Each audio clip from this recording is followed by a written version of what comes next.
Hello friend, Ram Ram नमस्कार। कैसे हैं सब? एकदम बढ़िया। ये देखिए मीनू मौसी आ गई हैं, बढ़िया वाला सेशन। देखिए देखिए बता दें, आजकल है ना रेसलिंग की धाए धाए धाए खूब सारा कहते हैं ना, और ट्रेंड पे चल रहा है। तो हम पूछे संग्राम जी से कि क्या बात है, रेसलिंग बंद कर ली क्या? तो बोले नहीं नहीं, हम तो सरप्राइज लेकर आ रहे हैं रेसलिंग के साथ, मतलब एक के साथ एक फ्री। तो वो क्या है फ्री वाला सिस्टम? संग्राम जी को हम बुला लाए हैं, बेही बताएंगे। पहले तो स्वागत करेंगे संग्राम जी, सात जोड़ बेटिया में आपका। जी, थैंक यू सो मच। साधना जी, मीनू मौसी जी, मैं क्या किस किस नाम से आपको बुलाऊं? आप तो मल्टी टैलेंटेड हैं। तो आपकी तरह हम देखिए, भी कुछ कोशिश कर रहे हैं मल्टी टैलेंटेड होने की। अच्छा देखिए, यहाँ पर मीनू मौसी आपको बुलाई है कि ये जो सरप्राइज आप अपने फैंस में ला रहे हैं ना, वो बताने के लिए। तो जानना चाहेंगे ये सरप्राइज क्या है, क्योंकि हम तो खुश हैं जान के। जी, सरप्राइज ये है कि आपको हम रेसलिंग करते हुए दिखाई देंगे जल्दी। आपको अरे हम वाह। फिल्म में दिखाई देंगे जल्दी। आपको अच्छा। हम और भी कई चीजों में दिखाई देंगे जल्दी। तो अच्छा। सारा सरप्राइज यही है। अब ये बात समझ में नहीं है, रेसलिंग में दिखाई देंगे और फिल्म में दिखाई देंगे, मतलब ये दो अलग अलग चीजें हैं या साथ में आ रही हैं? या किसी पिक्चर में आप रेसलिंग बाजी करते हुए नजर आएंगे? देखिए, रेसलिंग कुश्ती अलग दिखाई देंगे आपको 6-7 साल बाद, इंटरनेशनल लेवल अरे वाह। पे। दुबई में अरे मेरा वाह। मैच होने वाला है 24 फरवरी को। अरे वाह। और जी, और फिल्म मैंने की थी, बहुत एक अच्छी फिल्म की थी जो बहुत यूथ को इंस्पायर करेगी। और फिल्म भी अभी रिलीज होगी, मुझे लगता है कि जैन फेब में आनी चाहिए फिल्म वो। तो उसमें दिखाई देंगे। फिर मैंने एक दो बहुत इंस्पायरिंग कुछ और चीजें की हैं, वो भी उसके पीछे आ रही हैं। तो मेरा ये मानना है कुछ ना कुछ करते रहो। मतलब आपने ये तैयारी कर रखी है कि 2024 बाद में आएगा, है ना? तैयारी पहले से कर ली है कि 2024 में क्या क्या सरप्राइज देना है फैंस को। देखो, जो अपने अपने हमारे जो देश चलाने वाले नेता उनसे सीखते हैं ना, हमके चुनाव की तैयारी पहले करनी पड़ती है। इतने दिन बिल्कुल पहले करनी बिल्कुल। पड़ती है। तो बिल्कुल। हम तो फिर भी थोड़ी सी तैयारी कर रहे हैं पहले। बाकी क्या है कि कोशिश होती है, अपने हाथ में, कोशिश करते रहो, आगे बढ़ते रहो। सही बात है। लेकिन एक चीज और जानना चाहेंगे, देखिए 6 साल का गैप हो गया है, 6 साल बाद आप इंटरनेशनल लेवल पे रेसलिंग करेंगे जाके, तो कहते हैं ना, फिर से वही मशक्कत मेहनत और वही रेसलिंग बाजी, वो पूरी प्रैक्टिस करनी पड़ती है। बीच में प्रैक्टिस छूटी है या फिर आप प्रैक्टिस कर रहे थे अब तक? मैं अपनी जिंदगी में दो ही काम करता हूँ, या तो वर्क करता हूँ या वर्कआउट करता हूँ। और अरे वाह। शुद्ध बिल्कुल देसी शाकाहारी हूँ। अपने घी खाना, दूध पीना, समझ रहे हो ना? आपकी देसी भाषा में बोलो तो घी खाओ, दूध पियो, अपने अच्छी चीजें मतलब। खाओ। तो बस उसी में रहता हूँ मैं। वर्कआउट तो हर रोज करता हूँ डेफिनेटली, चाहे कुछ हो। पिछले 25-30 साल से डॉक्टर के पास नहीं जाता। मैं हम्म। रिस्पेक्ट बहुत करता हूँ, मगर जानता नहीं कि भैया कौन है क्या कुछ है। अपनी सारी चीजें नेचुरल ठीक कर लो, नॉर्मल कर लो, तो लगा रहता हूँ मैं। अरे वाह। तो जानना चाहेंगे रेसलिंग, जो 6 साल बाद आप कुश्ती पे उतरने वाले हैं, उसकी तैयारी कर ली है? और मतलब कितनी मेहनत चल रही है अभी आपकी? देखिए, वैसे इंसान तैयारी में परफेक्ट तो कभी होता नहीं, ये बात मगर तो है। क्या है कि कोशिश कोशिश होती है। तो मैं हर रोज मैं करता हूँ मिनिमम 3 से 4-5 घंटे वर्कआउट, जब भी अच्छा। टाइम मिलता है। सुबह उठ के शाम को, जैसे मैं एयरपोर्ट पे भी जाता हूँ आजकल। मैं 17-18 दिन फ्लाइट में रहता हूँ, मतलब ज्यादा ज्यादा घुमा फिरी ज्यादा हो जाती है, मतलब यात्रा ज्यादा हो जाती है, ट्रेवलिंग। तो मैं एयरपोर्ट पे जाता हूँ, वहां पे भी वॉक वगैरह करता हूँ, लॉन्ज में नहीं बैठता। और जैसे आजकल मौका मिलता है कि भैया बिजनेस क्लास में ट्रेवल कर लो या कहीं भी ट्रेवल कर लो, तो मैं टॉयलेट में जाके जब टाइम होता है ना, तो खड़ा होके वहां वहां भी डिप्स मारता हूँ। बाहर वाले सोचते हैं कि इसका स्टमक अपसेट है। तो अरे वाह। मेरे मेरे हाथ में वो रहता है, मतलब एक्सरसाइज करने वाला। तो मैं, मेरा ही मानना है कि being normal is boring, be crazy for सही बात। एवरीथिंग। सही बात है। तो देखिए, जहाँ चाह वहां राह, ये कही है सबने। और जिसको मेहनत और मशक्कत करनी है, कसरत करनी है, वो तो जगह ढूंढ लेता है। जिसको नहीं करनी है, वो तो बहाने ही मारेगा कि भैया जिम बंद है तो ये बंद है तो वो बंद है। क्यों? सही कही कि देखिए नहीं? जी, क्या है कि सफलता और बहाने साथ नहीं चलते। अगर आपको सफलता बिल्कुल। चाहिए तो बहाने मत बनाओ, और बहाने हैं तो फिर सफलता भूल जाओ। तो भूल जाओ। कोशिश करते रहो। और मेरा एक बात मेरी माननी हमेशा से रहती है कि सीखना बंद तो जीतना बंद। कि सही लगे बात रहो, है। लगे रहो, कोशिश करते रहो। अब जहां से मैंने शुरुआत की, मैं भी एक हरियाणा में एक छोटे से गांव से मैंने शुरुआत की, और मैं तो बचपन में बहुत बीमार था। तो एक बहुत हम्बल फैमिली से आया, इतने घर वालों के पास कुछ होता नहीं था। क्या होता था कि क्रिकेट का बैट आता था उस टाइम 40-50 रुपए का, बैडमिंटन टेनिस था ही नहीं। और घर को इतने पैसे होते नहीं थे कि भैया ये खरीद ले, तो एक लंगोट आता था 5 रुपए का, कभी माँ ने सील दिया, कभी बहन ने सील दिया। तो एक बार मैंने मिट्टी कुश्ती देखी गांव में, पहलवानों को थोड़ा घी मिल रहा, दूध मिल रहा, थोड़े पैसे मिल रहे। तो मैंने सोचा काश यार मैं भी पहलवान होता। तो वो दिन था, वो जर्नी वहां से स्टार्ट की। एक एक बच्चा जो ढंग से मतलब इतना चल नहीं सकता था ढंग से। मेरी जिंदगी का है ना सबसे बड़ा मोटिवेशन मेरा रिजेक्शन है। मैं कुश्ती में रिजेक्ट हम्म। किया गया, मोटिवेशनल स्पीच में रिजेक्ट किया गया, टीवी पे रिजेक्ट किया गया, तो हर चीज में रिजेक्ट किया गया। सारे काम वही कर रहा हूँ जहाँ पे मुझे रिजेक्शन मिला था। मजा उसी में है। ये बात तो है, देखिए जीत हासिल करनी हो तो हमें तो लगता है कि जीत हो तो संग्राम सिंह जैसी जीत हो। कैसे हासिल तो आपने जीत कर ही लिया, लेकिन फिर भी देखिए अभी 6 बाद आप उतर रहे हैं, तो उसकी कितनी खुशी है आपके दिल में? देखिए खुशी भी है और थोड़ा सा नर्वसनेस भी है। अगर आपको मैं सही बताऊं तो क्या होता है कि जब तक आप मैट पे जाते नहीं हो, सामने वाले से आप जाके रेसलिंग स्टार्ट नहीं करते हो या करते नहीं हो, तो तब तक है ना, मतलब ऐसा रहता है कि बेचैनी। कई बार आप वॉशरूम जाएंगे, कई बार इधर जाएंगे, कई बार उधर जाएंगे, तो समझ रहे हो ना, रात को नींद नहीं आएगी। हाँ, आप पेट में गुड़गुड़ होती रहेगी। पेट में गुड़गुड़ होती है और आपको है ना फीवर भी हो जाता है कई बार। तो क्या होता है कि ये एक होता है। जैसे मैंने देखा कई कई मतलब मेरे मैच हुए ऐसे बड़े, तो मैं पहली रात सो नहीं सका। तो अच्छा। कई बार 101 ऐसे 102 फीवर भी हो जाता था। तो कोच कहता था क्या हुआ, मैंने कहा पता नहीं, नींद ही नहीं आ रही। तो ये लगाओ कि जितना जितना अनुभव हो रहा है ना, ये मत सोचो कि आप परफेक्ट हो रहे हो। जितना अनुभव होता है उतना आपका नर्वसनेस बढ़ता जाता है। मगर मैं पहले खेलता था जीतने हारने के लिए, अब मैं खेलूंगा हम्म। ढेर सारे बच्चों को इंस्पायर करने के लिए, मोटिवेट करने के लिए, इंटरटेन करने के लिए। मान लो वाह। मान लो कि मैं अब रेसलिंग करूंगा तो 50 बोलेंगे यार ये उम्र थोड़ी रेसलिंग करने की, ये थोड़ी करते हैं।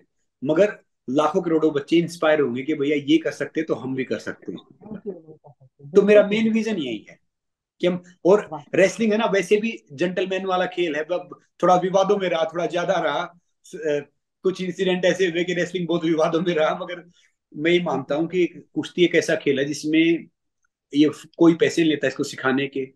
सब जो जूनियर है वो सीनियर की इज्जत करते हैं, पैर छूते हैं। तो वन ऑफ द एक जेंटलमैन खेल है, जो मतलब जो कहते हैं ना क्रिकेट जेंटलमैन गेम है, बल्कि रेसलिंग जेंटलमैन गेम है, मैं ये मानता हूँ। तो बिल्कुल मैंने बिल्कुल। कहा चलो इसको आगे लेके जाएं। और मुझे आज भी याद है जब मैं, मेरी फैमिली में इतना होता नहीं था खाना। जब मैं कुश्ती वो करता था ना, तो हर घर से मुझे दूध आता था, घी आता था। कोई अच्छा। 50-100 रुपए कमाने वाला मेरे गांव से मुझे 10-20 रुपए देते थे। जब मेरी कुश्ती होती थी ना, तो बैलगाड़ी में ऐसे, हाँ हाँ। ट्रैक्टर पे ऐसे पड़ोसी गांव में जाते थे, ऐसे 5-5 6-6 हजार, 4-4 हजार, हाँ। ऐसे पूरे गांव के वो मतलब इकट्ठे होके। तो वो वहां से जब जर्नी स्टार्ट की, अब मैं देखता हूँ हर रोज मुझे मौका मिला, परमात्मा ने मौका दिया आगे आने का, ये सब करने का। तो मैं देखता हूँ कि पता नहीं इनका कर्ज तो उतरेगा नहीं। मैं कोशिश करूंगा कि ढेर सारे बच्चों को इंस्पायर कर सकूं, या ढेर सारे बिल्कुल। बच्चों को प्रोत्साहित कर सकूं कि भैया आप सब भी कर सकते हो, आप सब भी आगे आ सकते हो। तो बस यही यही एक मेरा रहता है मोटिव ना। ना मैं मतलब मेरे लिए सब बराबर ही रहते हैं। बस यही है कि कोशिश करते रहो, और मैं बहुत पॉजिटिव रहता हूँ। कोई चीज हो बिल्कुल जाए देखो तो अच्छी शायद। बात है। और बिल्कुल मेरी बिल्कुल। बात है कि मैं एक हमेशा एक बात बोलता हूँ कि भैया जब तक दुनिया वाले आपके सपने पे हंस नहीं रहे ना, तो समझ लो हम्म। आपका सपना छोटा है। और जिस पे जमाना हंसता है, इतिहास वही रचता है। और इतिहास है ना हमारे जैसे पागलों में से कोई रचता है। समझदार इंसान तो बैठ के पढ़ते हैं कि भैया वो आया था और ये कर गया और वो कर गया, वो ढेर सारे नुक्स निकालेंगे। और जो हमारे जैसे होते हैं ना पागल, वो सारा काम कर जाते हैं। अब मुझे आप हंसोगे, मैं सरकारी स्कूल में पढ़ा हूँ, हार्डकोर इंग्लिश आज तक नहीं आती मुझे। अब मैं IIT IIM जाता हूँ, हार्वर्ड तक जाता हूँ, स्पीच देता हूँ, उनको बोलता हूँ कि हाउ टू लिव लाइफ, और ये सब करो। मगर अरे। ये मेक श्योर पता है क्या है, ये सारी चीजें क्या है, सारी चीजें ये है भैया, जैसे उनको सिखाओ। हम बड़े हुए हैं, हम शिक्षित हैं। आजकल के बच्चे साक्षर ज्यादा हैं। साक्षर होता है जो डिग्री हम्म। लेके पढ़ा हुआ होता है, शिक्षित वो होता है जो हम्म। वैल्यूज के साथ बड़ा होता है। तो आजकल के अच्छा। बच्चों को मैं कोटा चला गया, मेरा एक प्रोग्राम था कोटा में, काफी बच्चे सुसाइड भी करते हैं, काफी बच्चे वो भी करते हैं। तो मैंने उनको समझा कि भैया हम तो वहां से आए हैं, पहले घर वाले पीटते थे, फिर पड़ोसी हम्म। पीटते थे, फिर स्कूल में मास्टर पीटते थे, फिर घर वाले पीटते थे कि भाई गलती की होगी और हो गया बिल्कुल होगा। और सही बात है। 33% नंबर ले लो ना, तो ऐसा लगता था कि भैया अब तो आपने जंग जीत लिया। और एक बार में फेल हो जाते ना गलती से, तो दूसरे रोल नंबर लिख देते थे घर पे कि भैया ये रोल नंबर आप देख लो, कि 2-3 दिन थोड़ा शांति रहेगी, फिर गुस्सा कम हो जाएगा, कम पीटेंगे थोड़े से। एक बार मुझे आज भी याद है कि मेरे फादर साहब कहीं बाहर जा रहे थे। हाँ। तो उस बाहर जाने से पहले बुलाया मुझे, और निकाल के दो जूती मारी मेरी कमर में, 2 दिन जूतियां। वो पड़ोसी बोला क्यों पीट रहे हो? बोला कल इसका रिजल्ट आने वाला है, मैं तो यहाँ हूं नहीं, और मुझे पता है क्या करेगा। तो पहले से ही प्रसाद दिए जा रहा हूँ। हाँ तो बोले, वो कह रहे थे कि मैं इसका रिजल्ट आने वाला है, मैं तो हूं नहीं, और मुझे पता है क्या करेगा। तो हमें एग्जैक्टली। हमें हमें हमें आज तक ये नहीं पता कि स्ट्रेस क्या है, एंजाइटी क्या है, डिप्रेशन क्या है। आजकल के बच्चे बोलते हैं कि स्ट्रेस हो गया, ये हो गया। तो मैं हंसता हूँ कि भैया ये सारी चीज मतलब क्या है कि वो यहाँ से है। इसका मानना है कि भैया मन का सब कुछ है। कोई पुरानी कहावत है ना, जैसा खाओगे न वैसा होगा मन, जैसा पियोगे पानी वैसे निकलेगी वाणी, जैसी संगत वैसी रंगत। तो खुश रहो, मस्त रहो। अब मुझे जो जो मौके मिलते हैं, मुझे कुछ नहीं पता, हम तो ठोकर खा खा के ठाकुर बन रहे हैं। जो जो मौके मिलते हैं ना, तो मैं जो परमात्मा लेके जाता हूँ चलता जाता हूँ। मैं आज भी एक बात सोचता हूँ कि भैया, एक वो बच्चा जो किसी की किराए की साइकिल मिल जाती थी तो उसके उस पे बैठ के सोचता था ये दुनिया उसकी है। अगर वो बच्चा बिल्कुल। मैंने इस भीड़ में खो दिया ना, मुंबई में या बाहर कहीं जाता हूँ, तो फिर ये कुछ करने का फायदा नहीं है। वो बच्चा देखिए बना रहे। आप जिस उद्देश्य से आगे रेसलिंग करने जा रहे हैं, देखिए हमें तो ऐसा लगता है कि आप वो उद्देश्य पूरा करके ही आएंगे। और मतलब रेसलिंग में जाना चाहिए, जेंटलमैन वाला खेल है जैसा कि आपने बताया, लेकिन ये जेंटलमैन पिक्चर भी लेकर आ रहे हैं। तो उस पिक्चर के बारे में बताइए, वो पिक्चर है क्या, उसमें आपका क्या किरदार है? वो पिक्चर ही बहुत कमाल की है कि एक फादर की और सन की रिलेशनशिप पे है। तो पहले पिताजी कहता है ये भी इस पिक्चर में मैं एक एस्पायरिंग एथलीट बना हुआ हूँ। तो वो उसका फादर कहता है कि भैया तू कुछ करेगा नहीं अपने, जैसे जैसे हमारे फादर कहते हैं सबके, कुछ करना धरना है नहीं, अपनी नौकरी लग जा, कोई दाल रोटी कमा ले, हाँ। बनेगा तू रेसलर, बनेगा बड़ा खिलाड़ी। तो हाँ। सब उसकी हंसी मजाक उड़ाते हैं बहुत। फिर जो उसका फादर कन्विंस होता है ना, जब बड़ा मैच होता है उसकी उसकी जिंदगी का, कि भैया ये जीत गया तो जिंदगी सेट हो जाएगी, उस हम्म। दिन उसके फादर की डेथ हो जाती है। अरे। तो ये बहुत बहुत मतलब इमोशनल है, इंस्पायरिंग है, इंटरटेनिंग है, इसमें आपको ढेर सारी चीजें देखने को मिलेंगी। तो मैंने कहा कि करना चाहिए। और पहले पता है क्या था कि बीच में मुझे पहले पता नहीं था कि सही काम क्या, फिर बीच में मैंने 2-3 सुपरस्टार को मना किया नेगेटिव रोल करने के लिए। क्यों? हम्म। क्योंकि मेरा ये मानना है कि जो भी करो ना वो नोटेबल करो। पहले मुझे पता नहीं था कि हम्म। क्या काम सही है, क्या काम गलत है, क्या क्या काम वो है। तो फिर मैंने एक दो को मना किया कि भैया क्या है कि एक तो देखो, मैं कभी कोल्ड ड्रिंक का या तंबाकू गुटखा इन सब का मैं ऐड नहीं करता, मैंने इसकी ऐड छोड़े, बहुत बहुत कुछ किया। दूसरा मेरा मानना है कि जब मैं जैसे सरकार के साथ काम करूँ या सोशल सोशल उसमें काम करूँ, या आप किसी ब्रांड का एम्बेसडर बनो, तो वो भले ही फिल्म करके मैं 5-7 रोल ले लूंगा, मगर जो मैं एक्चुअली जो मैं करना चाह रहा हूँ ना, अगर मैं नेगेटिव कोई चीजें करूंगा ना, वो करूंगा, फिल्म कर नहीं पाऊंगा। तो बिल्कुल। इसलिए मैं कोशिश करता हूँ कि, और एक एक सुपरस्टार है, दोस्त है मेरा, नाम लूंगा नहीं, वो हंस रहा था, मैंने कहा भैया हम तो हीरो पैदा हुए थे, तो हीरो ही मरेंगे। तो अब ये मत बनाओ हमें। तो ऐसे मजाक करके मतलब मैंने बोला। बाकी क्या होता है कि सीखना होता है, पहले पता नहीं था कि क्या डेप्थ है इसकी। श्याम बेनेगल साहब से बहुत सीखा, एक फिल्म हम करने वाले थे, फिल्म नहीं हुई, मगर 3 साल लगाए, तो बहुत सीखने को मिला उनसे। भट्ट साहब से सीखने को मिला, अलग अलग जोनर था। तो मेरा ये मानना है कि वो जहाँ पे जाते हैं, जो कुछ देखो, जो कुछ होता है ना वो अच्छे के लिए होता है, मगर जब हो रहा होता है ना तब हमें अच्छा नहीं लगता कि भैया हम्म। ये पता नहीं ये चीज ये है और ये चीज ये है। और मैं तो एक बात मानता हूँ, जब वो हमारे साथ है ना, तो फिर कोई हमारे खिलाफ हो कुछ फर्क ही नहीं पड़ता। कि भैया बिल्कुल चलते सही रहो, कही। कोशिश करते रहो। अच्छा, ये जानना चाहेंगे, आपकी जो पिक्चर आने वाली है उसकी शूटिंग कहाँ हुई थी, और आपने कैसे दिन बिताए शूटिंग के दौरान? अब ये तो बड़ा एक इंसिडेंट है, ये पिक्चर मैंने पहली बार अपने होम टाउन में शूट की। और अच्छा। हमारे सीएम साहब भी बोलते थे कि भैया यूथ के लिए आप कुछ करना चाहिए, करना चाहिए। हरियाणा में शूटिंग की। तो जब मैं पिक्चर शूट करता ना, तो वहां पे 1,000, 5,000, 6,000 क्राउड हो जाता, गांव वाले और ये सब।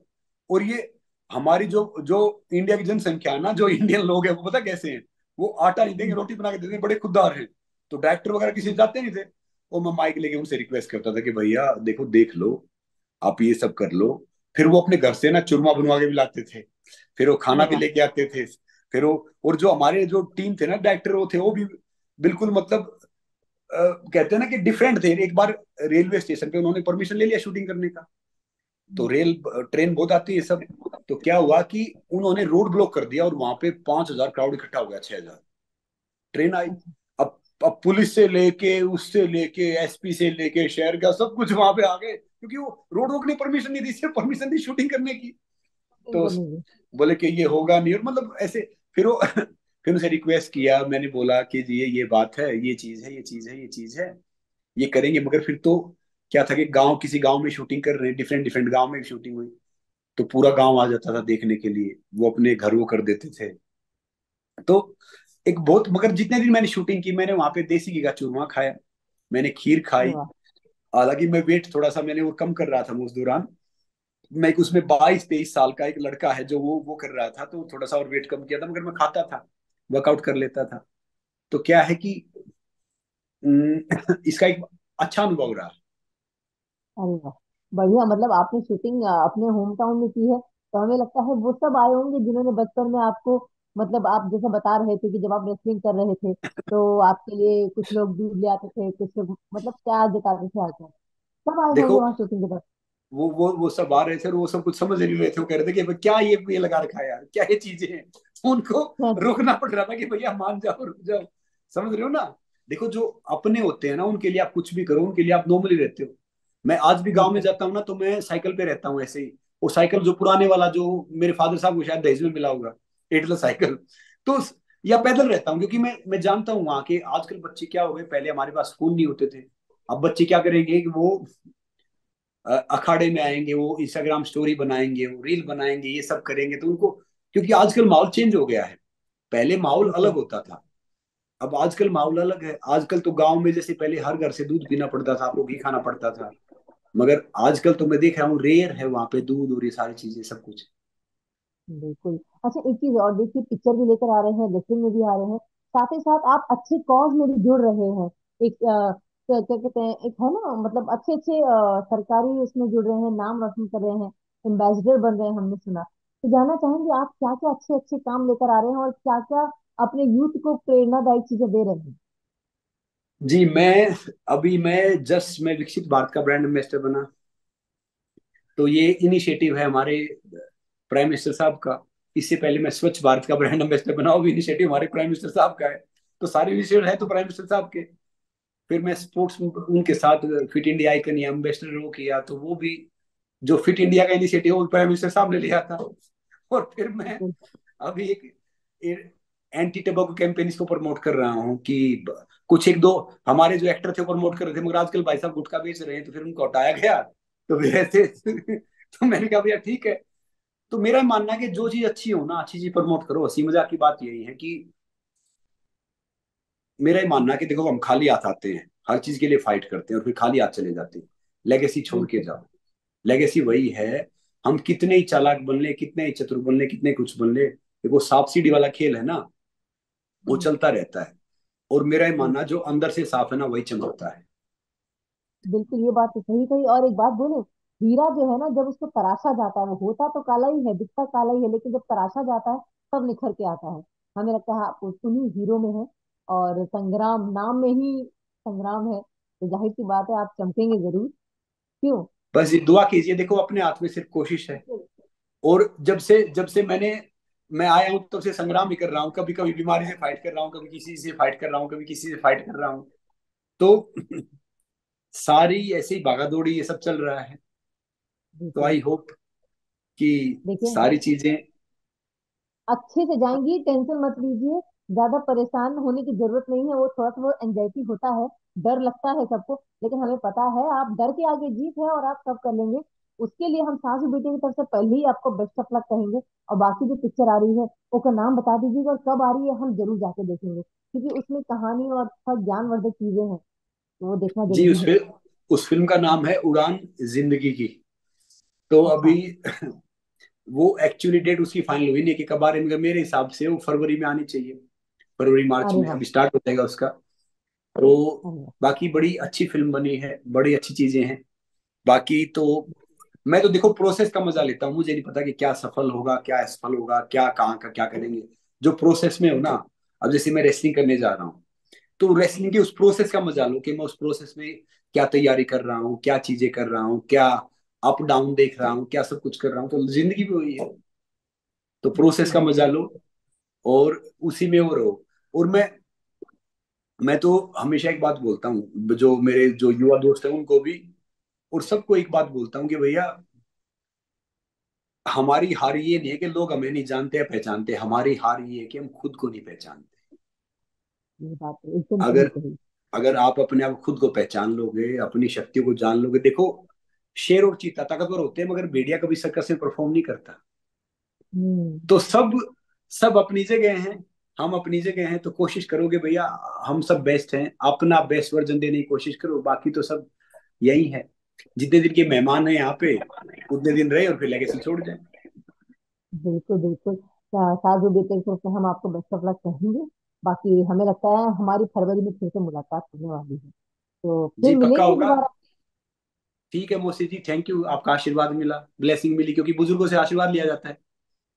Thank you. बहुत बहुत बात करके मुलाकात करेंगे। ओके जी बाकी ओके। बाकी जाने से पहले एक ही चीज कहेंगे, सास और बेटे का यूट्यूब चैनल है ना, वो सब्सक्राइब कर लीजिए, ताकि देखिए कलाकार आते हैं तो कुछ ऐसी सी बातें बता जाते हैं जिससे आपको ज्ञान भी मिलता है और खुशी भी होती है। तो अभी हम जा रहे हैं, फिर आएंगे आपके लिए। बाय।